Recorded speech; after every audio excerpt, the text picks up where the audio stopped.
మాట. నేను పుట్టింది 1959 నవంబర్ 5. హ్మ్. అంటే చూసుకోండి నాకు 6 ఏళ్ళప్పుడు అంటే 1965 అట్లా.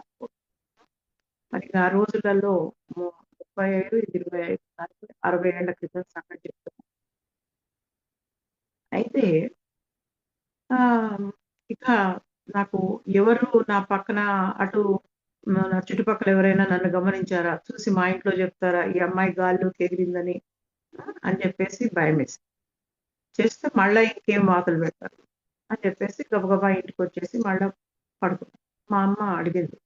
"ఏంటి ఆడుకుంటా అంటే మళ్ళా ఒక గంట వరకు రావు. ఎందుకు వెంటనే వచ్చావు?" అంటే నాకు ఆడుకోవాలనిపియలేదు అని చెప్పేసి ఏదో చెప్పేసాను. కానీ ఆ రోజు నుంచి మొదలుపెడితే ప్రతిరోజు ఈ ఎక్స్‌పీరియన్స్.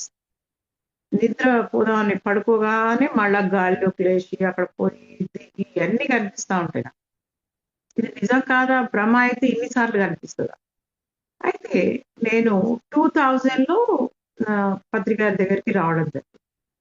2000 సంవత్సరం వరకు కూడా ఈ ఎక్స్‌పీరియన్స్ నాకు ఉండింది. ఆ తర్వాత పత్రి గారిని నేను అడగడం జరిగింది. ఒకరోజు నేను వెళ్ళే వరకల్లా సారు క్రికెట్ చూస్తున్నారు. ఇంకో వైపు ఏదో ప్రూఫ్‌లు తీస్తున్నారు. చుట్టూ వైజై శర్మ గారు, మరి చంద్రశేఖర్ శర్మ గారు, ఇట్లా చక్రవర్తి గారు, ఇట్లా సీనియర్ మోస్ట్ మాస్టర్స్ చాలా మందున్నారు ఆ రోజు సార్ వాళ్ళు. అయితే నేను అడిగాను, "సార్ నేనొక విషయం చెప్పాలి. మీరు ఒక్కసారి నా వైపు చూసి వినండి సార్" అన్నాను. అంటే సార్ అన్నారు, "నేను ఒకేసారి మాట్లాడగలను, వినగలను, చూడగలను, రాయగలను, మ్యూజిక్ పాడగలను" ఎన్ని చెప్పారో చెప్పలేదు. ఒకేసారి ఎన్నో పనులు చేస్తా మేడం. మీరు చెప్పండి చెప్పాలనుకున్నది. సార్ నాకు చిన్నప్పుడు ఒక ఎక్స్‌పీరియన్స్ జరిగింది. అసలది నిజమా? నా భ్రమనా? నాకు చెప్పండి సార్ అని అప్పుడు నాకు 40 ఇయర్స్ సార్ దగ్గరికొచ్చా. అయితే సారు అంతా విన్నారు. నేను చెప్పిందంతా విని పెన్ అక్కడ పడేసి క్లాప్స్ కొడుతూ అందరూ క్లాప్స్ కొట్టండయ్యా! మేడము చాలా గ్రేట్ మాస్టర్ అని చెప్పేసి చెప్పారు. అప్పటికే నాకు ఆహ్, నేను 2000లో మెడిటేషన్‌లోకొచ్చాను. వచ్చిన కొన్ని రోజులు జనవరిలో వచ్చాను. కొన్ని రోజులలోనే డాక్టర్ న్యూటన్ మిట్ట మధ్యాహ్నం మా ఇంటికొచ్చేసి ఆహ్, 'అలిఫిసెంట్' బుక్ తీసుకొనొచ్చేసి నేను మెడిటేషన్‌లో కూర్చుంటే మేడం మాస్టర్స్ నాకు చెప్తున్నారు. నిర్మల మేడమే అలిఫిసెంట్. వెళ్లి ఆవిడకి చెప్పి ఆవిడకు ఆ ఇన్ఫర్మేషన్ ఉన్న బుక్ ఇచ్చి రాండి అని చెప్పారు. నేను బుక్ తీసుకొని మీ దగ్గరకొచ్చాను మేడం అని చెప్పి మిట్ట మధ్యాహ్నం తలుపిస్తే న్యూటన్ అన్నమాట. కూర్చొని ఇదంతా చెప్పాడు. ఇది నాకు మీకు అందజేయమన్నారు మేడం. ఎందుకంటే నాకు ఏ థర్డ్ ఐ విజన్ లేదు. నాకే ఎక్స్‌పీరియన్స్ ఉండకపోయేది. ఏది మనసులో కలిగితే ఆ పనులు చేయడమే అన్నమాట. పత్రి గారు చెప్పిన పనులు చేయడం. నేను నాకేమనిపిస్తే అది చేయడం.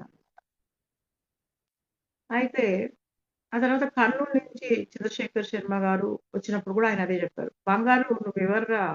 నువ్వు పెద్ద మాస్టర్‌వి గత జన్మలో పనికి సెట్టు అంట."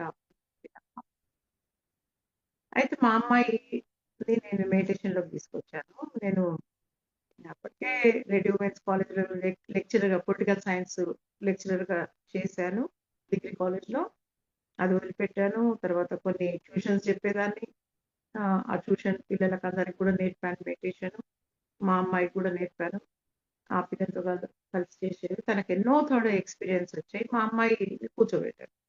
చెప్తే, "అమ్మా నువ్వు ఆ జన్మలో నీ బాబీ హెయిరు, నీ యొక్క మొఖ కవళికలు ఎవ్రీథింగ్ అనేది సెంట్ అని ఆ ఫోటోస్ ఎట్లున్నాయో అట్లే ఉందమ్మా."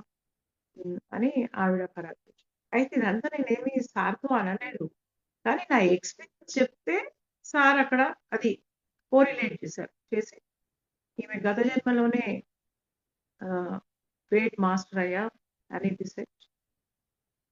వాళ్ళు శరీరంలోని అణువుల మీద గూడా బ్లావెట్స్‌కి వీళ్ళంతా చాలా రీసెర్చ్ చేశారు. వాళ్ళు ఫిజికల్ లావిటేషన్ చేసేవాళ్ళు ఆ రోజులలో. మేడం ఈ జన్మలో గూడా ఆ యొక్క శక్తుల్ని ఒకసారి చూసుకున్నారు అని జెప్పేసి